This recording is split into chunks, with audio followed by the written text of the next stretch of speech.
Good morning students. Next topic हम discuss करने वाले हैं same chapter principle of inheritance का, जिसका नाम है थैलेसीमिया। ये लास्ट टॉपिक है मेंडेलियन डिसऑर्डर्स का। इसके बाद हम क्रोमोसोमल डिसऑर्डर्स को डिस्कस करेंगे।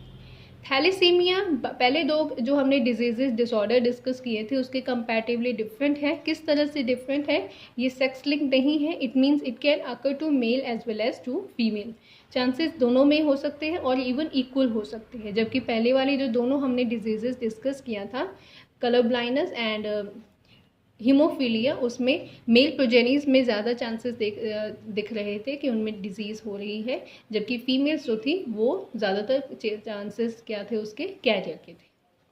थैलेसीमिया एक auto linked recessive blood disease है। इट मीन्स ऑटोसोम, ऑटोसोम का मतलब होता है जो सेक्स क्रोमोसोम के अलावा जितने बाकी क्रोमोसोम्स होते हैं जो बॉडी के कैरेक्टर या ट्रेट को कंट्रोल कर रहे हैं, उन्हें हम ऑटोसोम्स कहते हैं।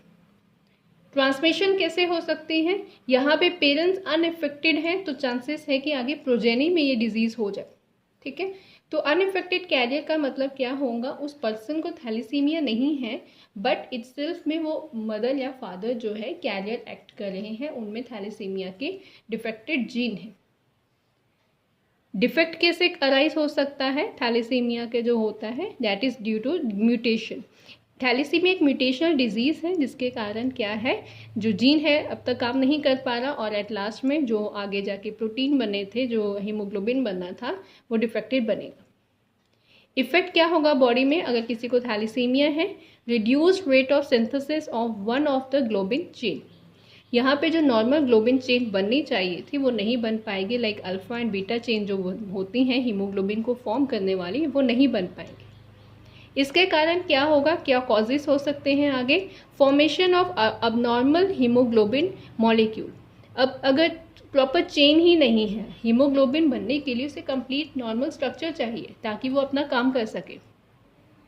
और इस केस में क्या हो रहा है, जो अल्फा या बीटा चेन नहीं बनी और हीमोग्लोबिन नॉर्मल तो रहेगा ही नहीं, वो तो एक डिफेक्टेड हीमोग्लोबिन बन गया, अब नॉर्मल है, जिसके कारण उस पर्सन में स्वेर एनीमिक कंडीशन देखने को मिल सकती है। ये अनीमिया जैसे नॉर्मल एनीमिया होता है एचबी की कमी के कारण, वैसे ही बॉडी पे सिम्टम्स आएंगे। उसे टायर्डनेस रहेगी, फटीग रहेगा, बहुत ज़्यादा वीकनेस रहेगी, प्रॉपरली काम नहीं कर पाएगा। तो ये जनरल जो सिम्टम्स हैं थैलेसीमिया में भी देखने को मिल सकते हैं। क्लासिफिकेशन, थैलेसीमिया को दो कैटेगरीज में क्लासीफाई किया गया है। किस बेसिस पे? On the basis of the haemoglobin chain affected. Haemoglobin की कौन सी चेन पे अफेक्ट हुआ है उसके कारण थैलेसीमिया दो डिफरेंट कैटेगरीज में डिवाइड की गई है, बट दोनों में सिम्टम सेम ही होंगे। थैलेसीमिया के कॉमन सिम्टम वही हैं, वो पर्सन अनीमिक रहेगा। फर्स्ट है अल्फा थैलेसीमिया, सेकेंड है बीटा थैलेसीमिया। अल्फा थैलेसीमिया में अल्फा ग्लोबिन चेन जो है वो अफेक्टेड होगी, इसीलिए उसका नाम भी अल्फा थैलेसीमिया रखते हैं। जबकि बीटा थैलेसीमिया में as a name suggest beta globin chain affected होगी।